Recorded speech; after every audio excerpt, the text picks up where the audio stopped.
Hey everybody, welcome back to the Nuance Ho YouTube channel. My name is Kara Burrell. Sometimes I go by Nuance Ho, and I run this podcast here called the Mormon History Hoedown.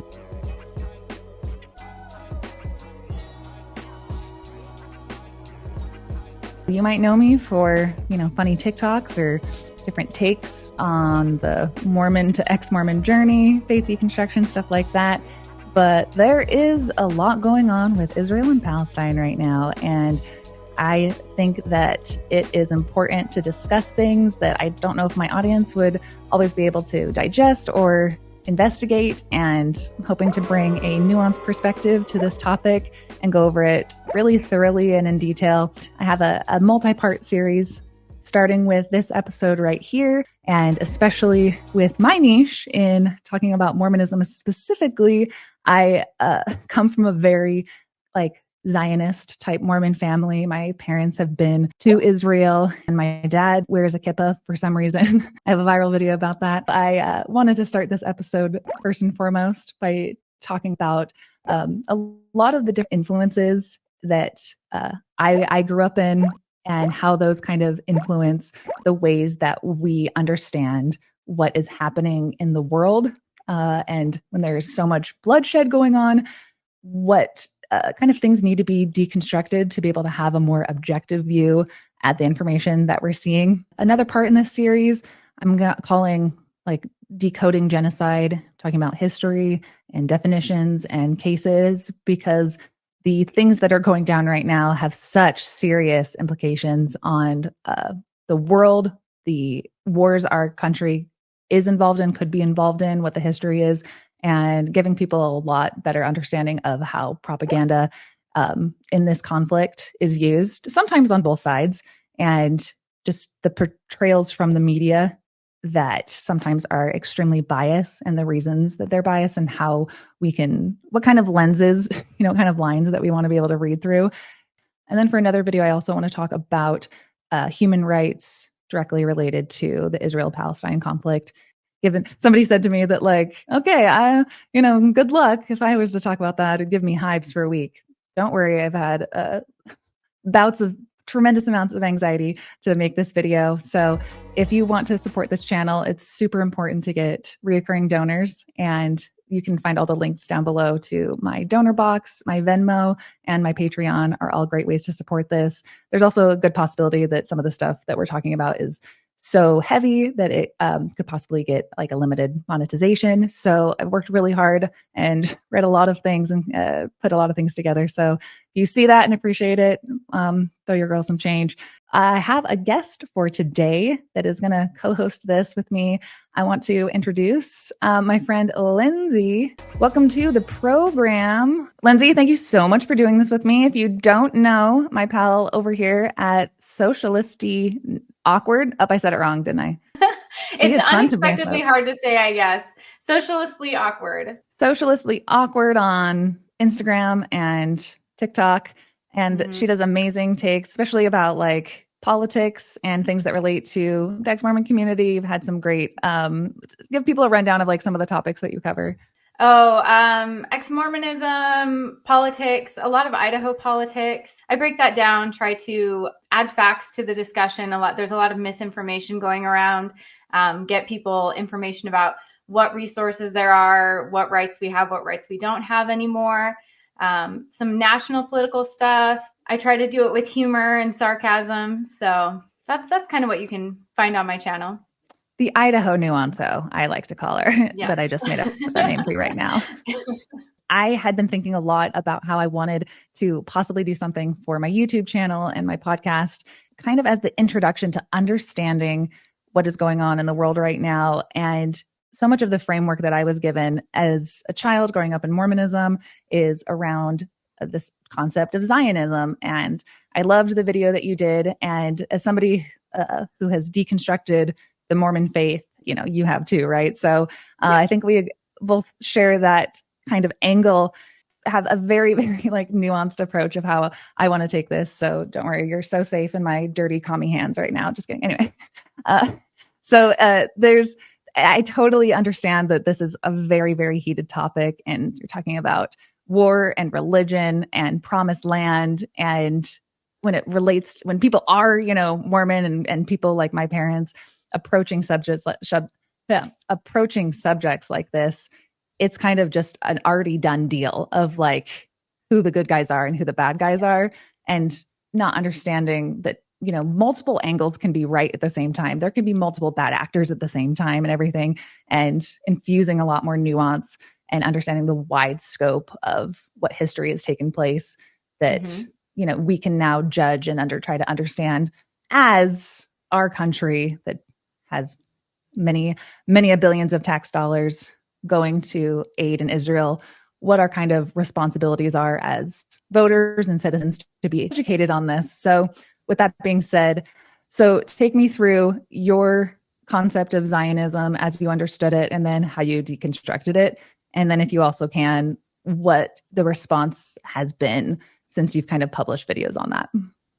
Yeah. So I probably, like most people in your audience who are ex-Mormon or affiliated with Mormonism, I was raised very conservatively. I grew up listening to talk radio, Glenn Beck, Sean Hannity. My dad worked construction, and we would go help him on job sites, and we would talk about all of these things. I'd hear about all of these things. And a topic we would have at the dinner table would be the last days. We talked about that all the time. That was a topic that came up a lot. And a feature of that was that the formation of the country of Israel is essential to Jesus being able to come back to earth again.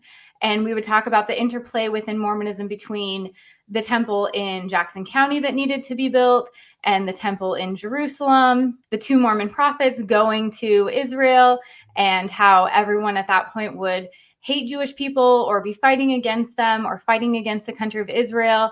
Then these prophets would come and they would hold back the armies of the whole earth until one day they were killed. Their bodies were paraded around the street for 3 days, and then they were resurrected in front of the whole world. And we would talk about this. We'd talk about, did we think this was happening soon? Who would the prophets be? How would we know? How would ever, like, these were conversations we were having when I was a small child. So this is something I always grew up with. And my dad had a particular affinity for the country of Israel. He had a book about the 6 Days War that I read all the time. I think the first time I read it, I was 10 or 11, which was probably totally inappropriate, but I was so interested in it. I was in middle school and I was really excited. I read that book probably 10 times. And I loved it. And it was from a Mormon slant where we talk about how this was prophecy. This is what had been foretold. God had protected these people and had protected the country of Israel. And I wanted to know all the details about it. I loved things that reinforced my belief system. And I didn't realize it was Zionism. I thought it was, this is what God wants. And so I should know everything about it so that I'm prepared to usher in the second coming. And I want to actively be able to participate and know everything I can about it. That's kind of just who I am. And within Mormonism, there is an affinity for Jewish people. We see them as kind of our House of Israel cousins, I guess, is a way to put it.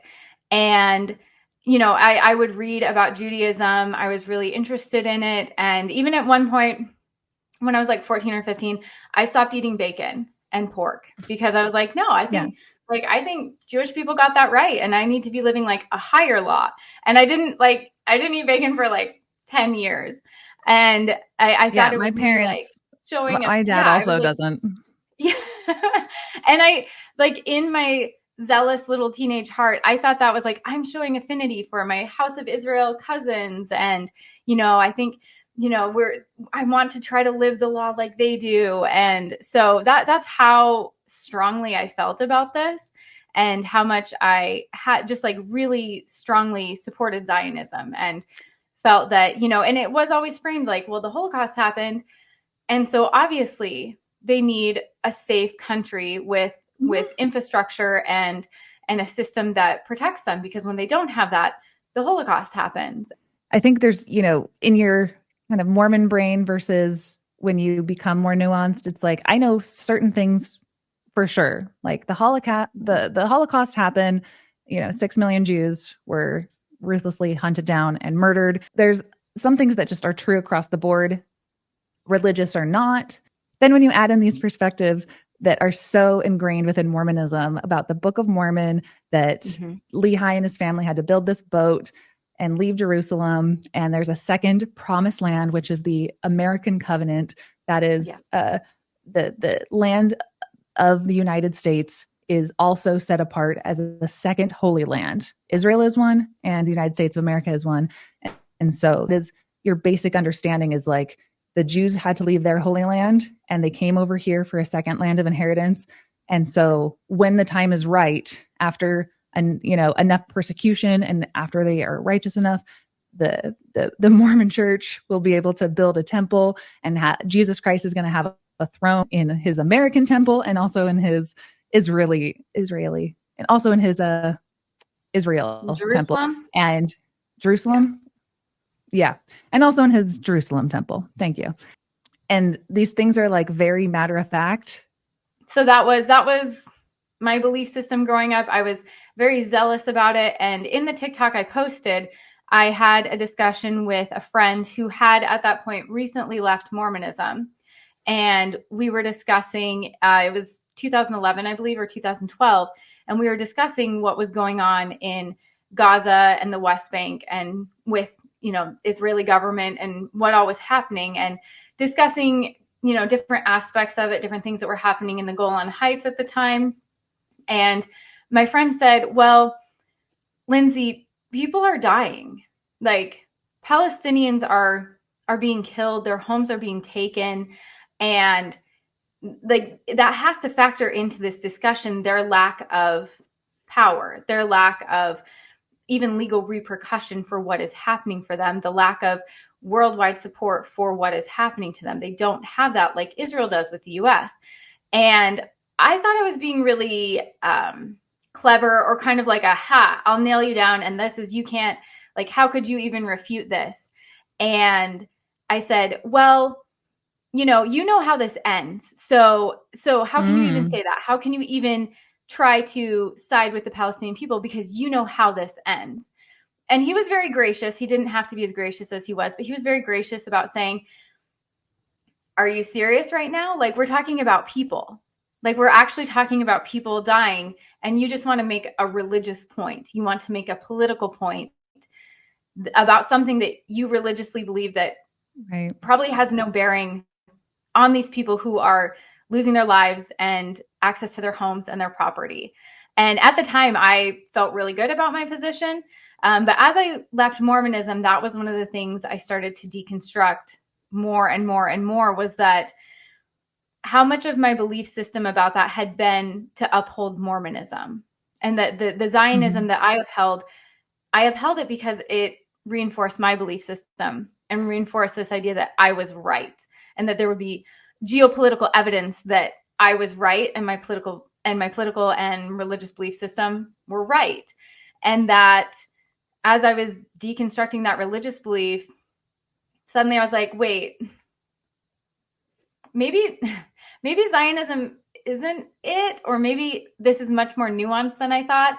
And maybe I need to take a much more, I guess nuance is the right word, approach. I need to deconstruct this also and figure out, what do I really believe, or what do I really think is just and right, and what, where does empathy fall in this? And my belief system prior to that had been devoid of empathy for different groups involved in the conflict. And, actually looking at things, what is right and what is wrong, and where are those lines? And, just, it was all of a sudden a lot more complicated than I had grown up believing. Yeah, that's such a good summary. And so what was the response online as you were posting these types of things from people from like all the different spectrums? What kind of comments were you getting? Owning who I was and explaining that process. I don't know if it's brave so much as I people don't seem to understand Christian Zionism or Mormon Zionism. It's a very foreign concept, I think, if you weren't raised in it. If I wanted people to see how thoroughly that impacts every aspect of how you view things that happen geopolitically, that you can, I could effectively ignore terrible things happening to children, or things happening to people, and bombings of hospitals, and people not having access to their homes anymore, or their land, or their ancestral lands. And I was able to really just like, I know it's from the Book of Mormon musical, but I was effectively able to just like turn that off. That didn't have sway. And I know people brought up that they didn't understand why videos coming out and, you know, things coming out where we can see what this looks like for these people isn't swaying people.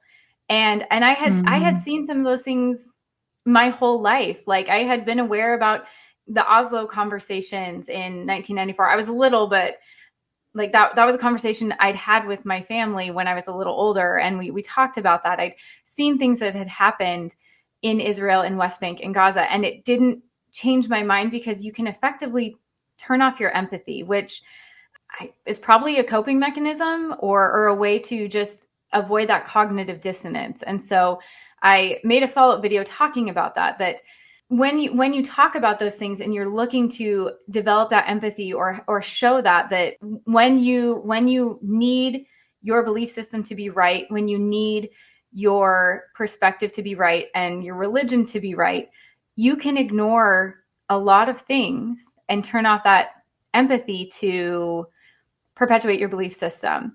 And I know that that's something that ex-Mormons talk about a lot.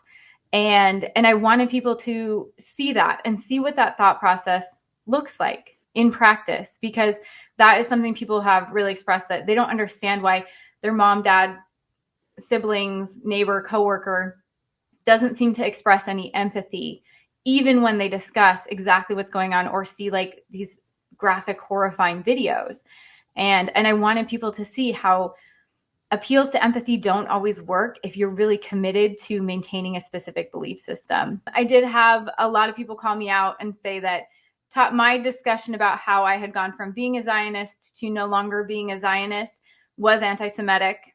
I had people say that I am as bad as a fascist. I had people tell me they were unfollowing me because I'm anti-Semitic. You know, it was interesting to see all of the responses, because there was just a whole range of from people being able to relate to it. I had a lot of ex-Mormons who were like, I actually didn't realize I was a Zionist, but now I watch this video and like, oh crap, that was something I hadn't deconstructed yet. That was something I hadn't thought of. So there was really a wide range of responses. That is really interesting. Part of the reason why I wanted to have you on and also get myself canceled for a bunch of different accusations or whatever being hurled at me. I feel like I want to go into my sneak peek now of my documentary. Let's do it. I think we should go there. One thing that I want to explain as I introduce this topic of Zionism, I want to kind of put that on the shelf for a second and talk about this idea that I'll be getting into in depth in my documentary called The American Covenant, with the Rod Meldrums and the Glenn Becks and the Tim Ballards of the world. And if you understand even just like the microcosm of Mormon history in and of itself, or American history and ideas about American exceptionalism and what needs to be done to fulfill the covenants God has laid out for his chosen people. And so in the Mormon worldview, America being a second chosen land in addition to Israel is an important thing to bring up, because the Native Americans were allowed to be genocided and moved on the Trail of Tears because they were originally under covenant with God.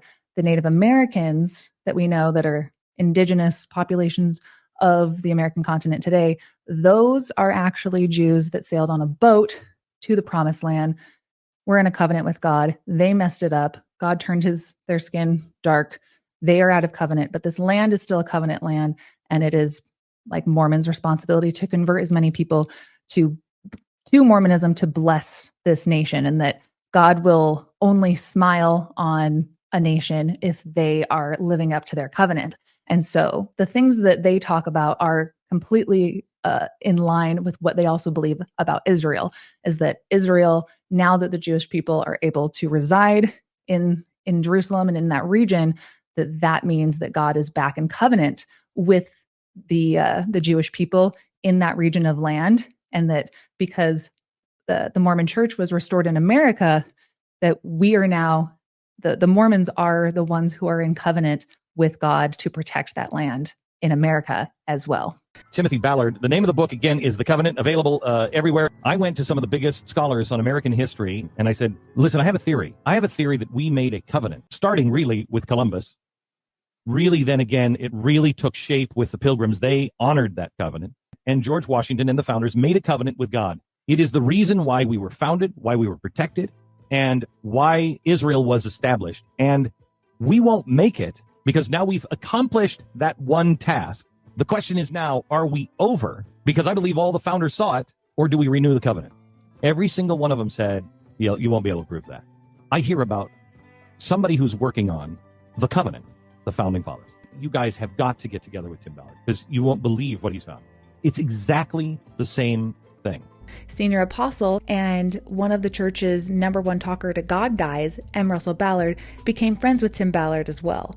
Unbeknownst to them, endorsing a man who believed all the same things they did about how Mormonism is the answer to literally everything, created a situation that was about to escalate. And we better start living that covenant. All right, Tim Ballard, I'll bite. So what is this Holy Land that the ancient Native American Jews who baptized in the name of Jesus Christ, what land did they live on? What was their land of inheritance? Tallahassee, Florida. We know about promised lands. The Lord gave, Israel's a promised land, and Latter-day Saints would agree. It's a promised land. It's a defined place. There's borders and boundaries. So why would that rule not apply today to the covenant land? The ideas that I was raised with are very literal about promised lands. And everything about our country being founded is about staying in covenant with God. And it is very difficult to remove your beliefs about what our government does, whether that's militarily and getting involved in the Middle East, and think that it's really hard to think that it doesn't have anything to do with our country being directed by God. I mean, I always think it's funny when Glenn Beck says that he has worked with historians because it's just David Barton. So it's a low bar for historians. But no, I think the point you're making is accurate, that I don't, from the TikTok I made, I don't think people fully understand how literal this is for Mormon Zionists and Christian Zionists. This isn't like a nebulous idea. This isn't like a theory or something that it's like, oh, it kind of like, it is integral into decisions we make, positions we take, who we vote for. Yeah. And especially when the ideas that are already ingrained in us as Mormons is that in the end times, there's going to be wars and rumors of wars. And if, my post-Mormon attitude towards wars and anyone needing to go to fight for something is the best cause possible, the most just cause possible, the fewest casualties possible. That is not the framework that I was given kind of within Mormonism. It's like there's light and there's darkness, there's good and there's bad, especially in like that post 9/11 world. It's like people from this entire region, they believe in a different God than us, and that God influences them, and just have these giant sweeping statements about Muslims.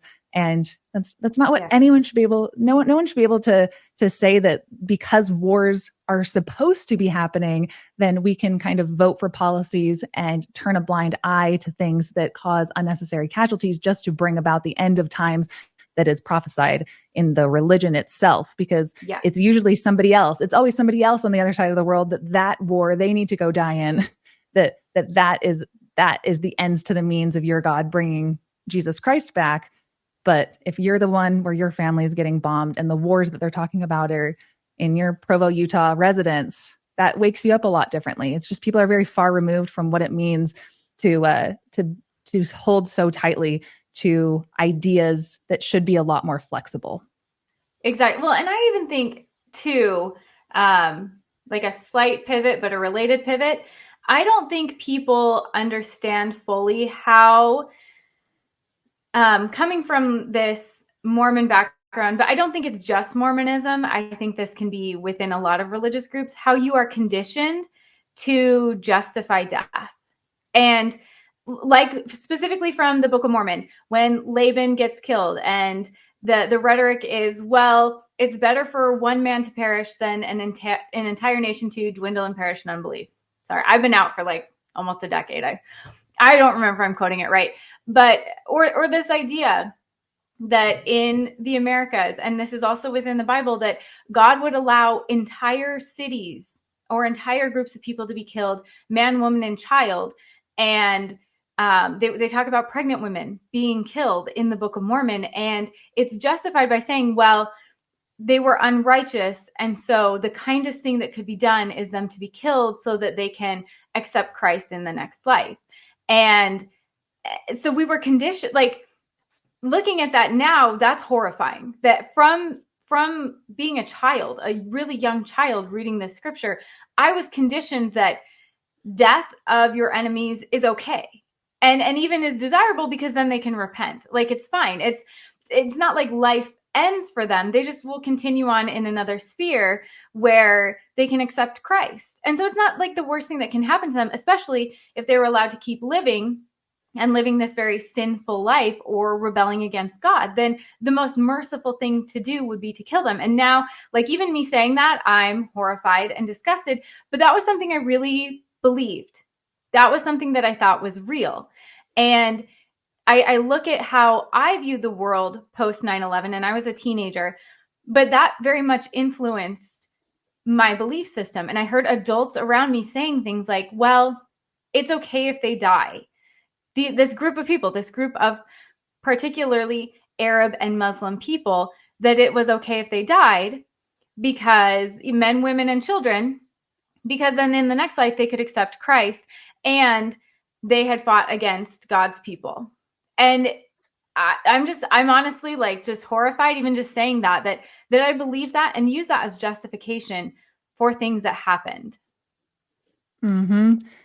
I think so much of what we're seeing right now in the conflict over there in old Palestine, Israel, is really waking me up to things that I ignored while being Mormon and kind of assuming that like might is right. And, you know, the country with the best army wins, and like America is number one. Again, this is the covenant land, and not really questioning the military interactions of our country. I also just want to add one additional framework. So while religion, yes, is a motivating factor in establishing the state of Israel, I still think that we can't ignore the heavy economic influences. And if you think about the region of the Mediterranean, the trade routes, and the Roman Empire, the amount of resources that are available there, and people have always wanted to control that region for religious purposes or non-religious purposes. And so, while the anti-Jewish sentiments were developing before even the Holocaust, right? You had the British wanting to colonize and move people there to control that region, and that in alignment with the emergence of Zionism, pre-World War II and post-World War II. The Jewish people needed protection, and it was also just very convenient for the British to move the Zionist settlers to the British Palestinian mandate. And so you have the British taking advantage of the religious inclinations and the bigotry that was so persistent at the time, right? And so with the Nakba and with the Israeli settlers coming in and forcing 70% of Palestinians off of their land, killing millions, 15,000 at least during the Nakba. Right. And so the British, we have to zoom this out and think about this in terms of imperialism and how countries will utilize whatever they have think about literally every country that's ever been colonized, Western and British imperialist powers, plus the seeking of this Zionist protection. And they viewed the Zionists and the Jews of Europe as more capable of protecting their economic interests than the native Arab Palestinians. And so you have in the 1960s, the United States takes over from Britain a lot more to fund Israel, and the United States being such a funder of Israel because it will protect our interests, and it has a lot more than just the religious lens to look through, right? And so with the settlers coming in and taking up more and more of the land, this has always been the plan from day one, obviously. It's a total misunderstanding of history if you believe that the US supports Israel just because it likes Jews but dislikes Muslims, because we have plenty of evidence to tell us that when it serves their economic interests, the US will literally support radical jihadi groups. You know what I mean? So like the fact that they've done that, and they've propped up Osama bin Laden when he was supposed to be a freedom fighter fighting the Soviet Union, right? Saddam Hussein. Yeah. And so it really makes no difference in the US if you're Christian or Muslim or atheist or whatever. It's that, like, if you back the financial interests of, the powers that be, when those resources that are on the line are expensive and highly profitable, like oil.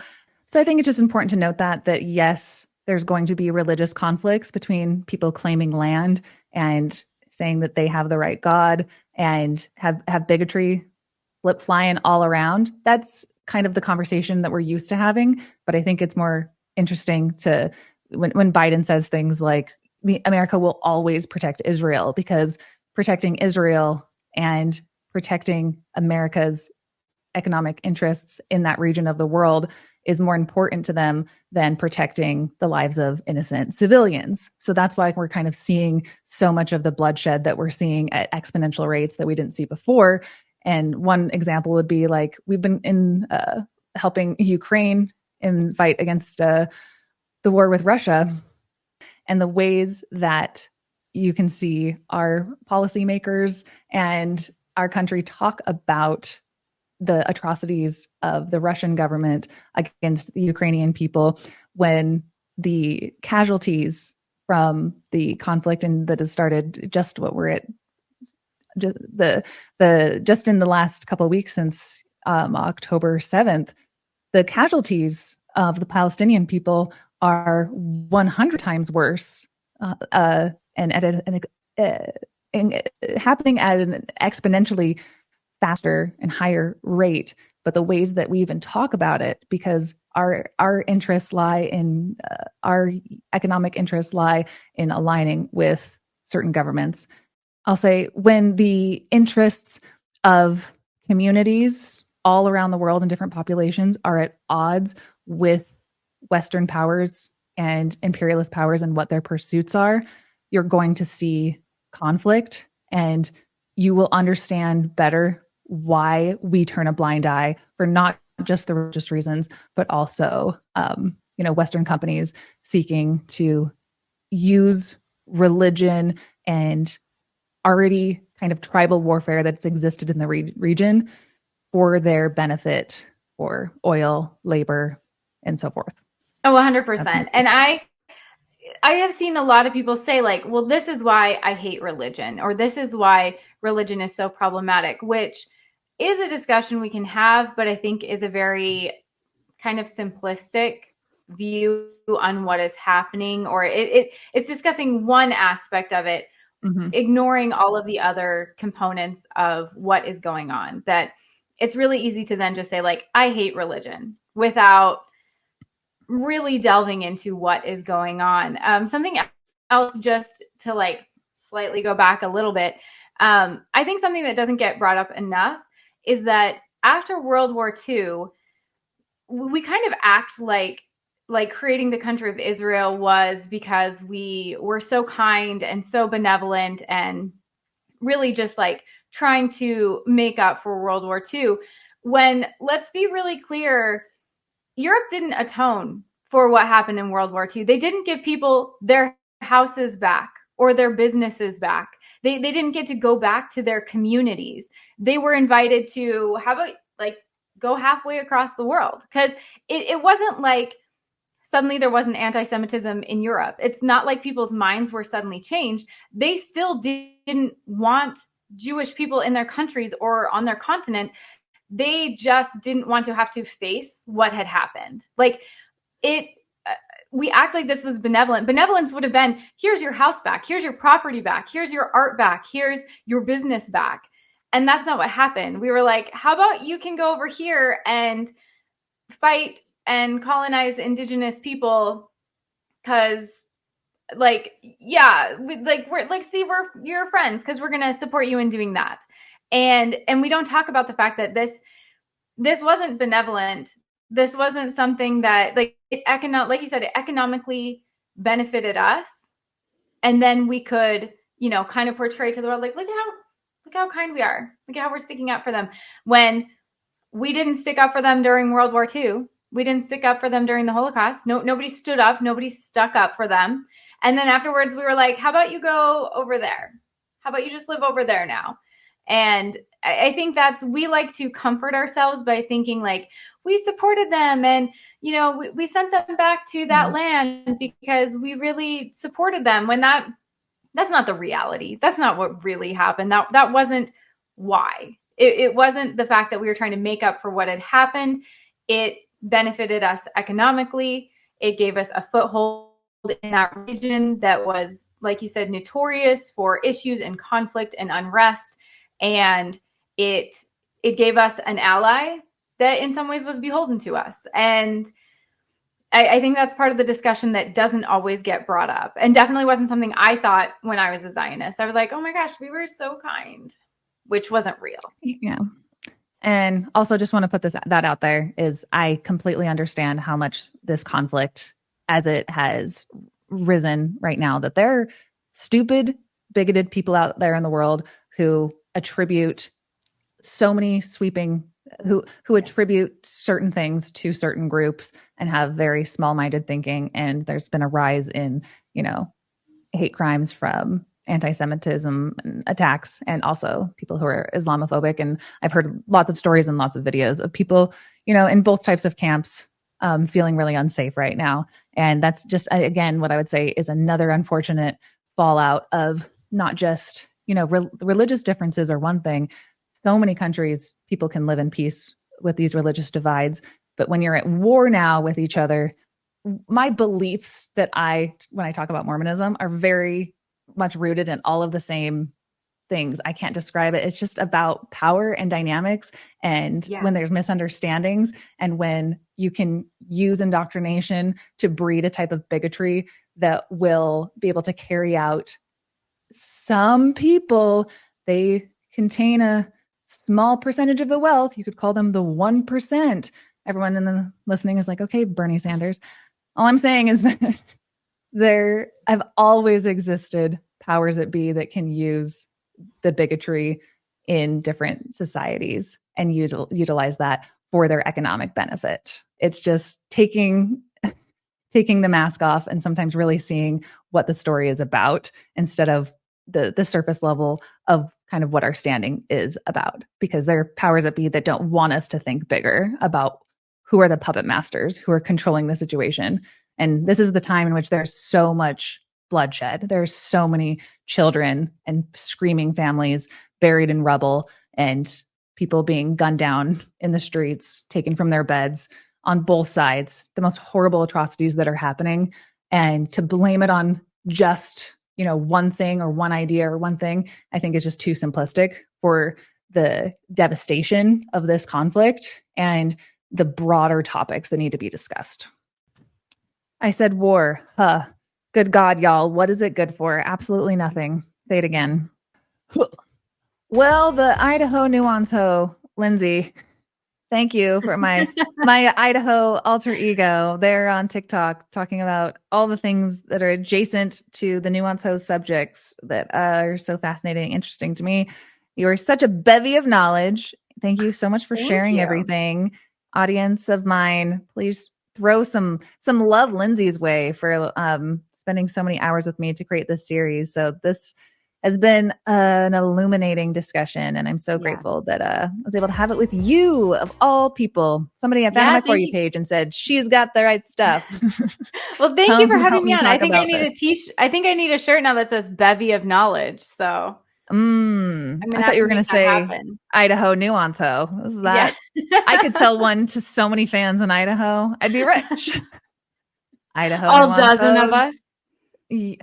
How dare you? All dozens. I meant dozens. I meant it as a That is not any better, Lindsay. I have at least 30 fans in Idaho. Believe you me, There there are could be apostates 50 across dozen. BYU Idaho right now watching this video saying, we feel misunderstood. Anyway, Lindsay, you're the best. Go get some rest. May you be blessed. Thank you. All right. Love you so much. See ya. Bye.